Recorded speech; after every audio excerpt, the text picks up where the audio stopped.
Welcome back to the show. We're talking about America's financial future. And one of the things I'm really interested in is each of you giving me your take on what's going on in Washington. We had a national election. The president won re-election, which surprised many of my Republican friends. The Senate, instead of Republicans gaining some seats in the Senate, I think to everyone's surprise, Democrats picked up a couple more seats in the Senate. The House seems divided even within the Republican Party. And you now have a situation which I describe as worse than it was prior to the election, because the president, in my personal opinion, seems kind of emboldened by the results of the election and not terribly interested in compromising as much as he seemed to prior to the election.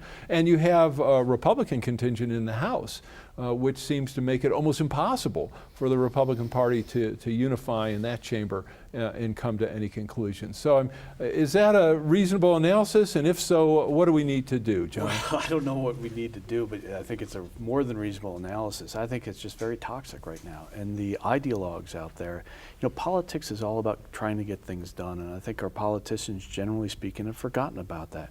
We've got real issues in America right now. I was looking at something recently, and when we talk about trillions of dollars, no one can understand that. But when you start taking away 6 and 9 figures, zeros off these, let's make it real simple.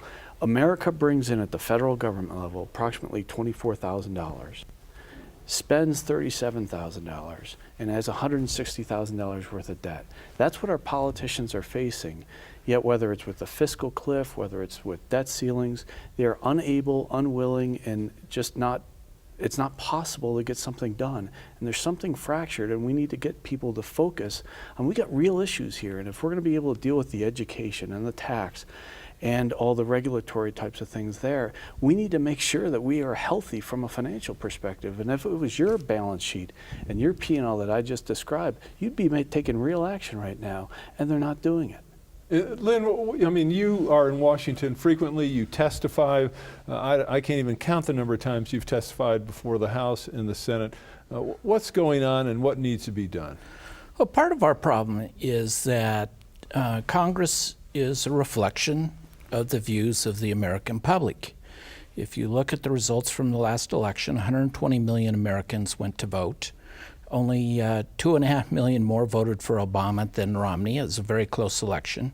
If you look for the votes on the House and the Senate, they were actually fairly split between Democrats and Republicans.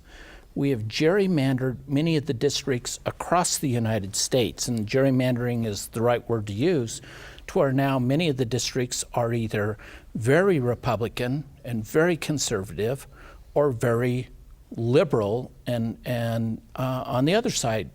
And when they elect people, the people they elect tend to reflect that view, and they're not willing to compromise, because if they compromise, they may very well not win an election again. Senator Lugar from Indiana was a prime example of that this last time, as well as some of the other elections. So the problem is in part reflective of a great split at this point in time in the American population as well. And I think it will take a phenomenal leader, if you will, president or representative at Congress, to take the bull by the horns and get beyond that. In the short term, I don't see, of all the people I know in Washington, I don't see anyone at this point in time, either House or in the White House, quite frankly, capable of bridging that gap. And we did elect them. I mean, Americans can complain about Congress, but after giving them a 10% approval rating, we all elected them again. All right, Greg, I wanted a quick answer and then come back to you after the next break. But when you see what's going on in Washington, and you've written extensively, you've produced a video we're going to tell people about in terms of the country's fiscal condition. Tell me a little bit about what you think the next step should be.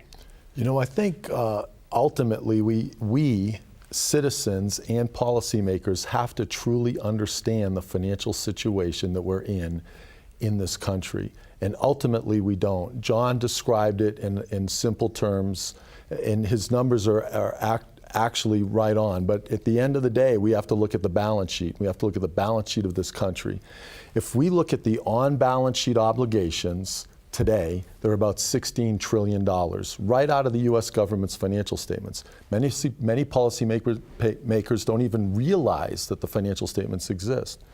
$16 trillion in on-balance sheet obligations, the social insurance, Medicare, and Social Security total another $46 trillion. That's $61 trillion in obligations. All right, and those, and you talk about the 46 trillion. That's an unfunded liability. It's an unfunded liability that, under the accounting standards the federal government follows, aren't reflected as obligations in the financial statements. Total 61 trillion. And you take the net worth of all the citizens in the country, including Warren Buffett, Bill Gates, and every other citizen in this country, and you accumulate the net worth of all of us, it totals about $60 trillion. So the obligations of our federal government exceed the net worth of all of its citizens. That's a crisis. It's not sustainable, and Washington and our elected leaders need to understand that to be able to do something about it. All right, when we come back, Jake, I'd like you to talk about, because I know you know a lot of people in Washington. I want you to answer the question after this break of, how much do folks in Washington know, and how smart are those people in Washington? We'll take a quick break. We'll be right back. There's more of the Aaron Harber Show after this. Coming up next. If you want a Senate seat, it's gotten up to 25 to 75 million. And when people take and give that type of money, they expect something in return. And so that part of the system is clearly broken and isn't working.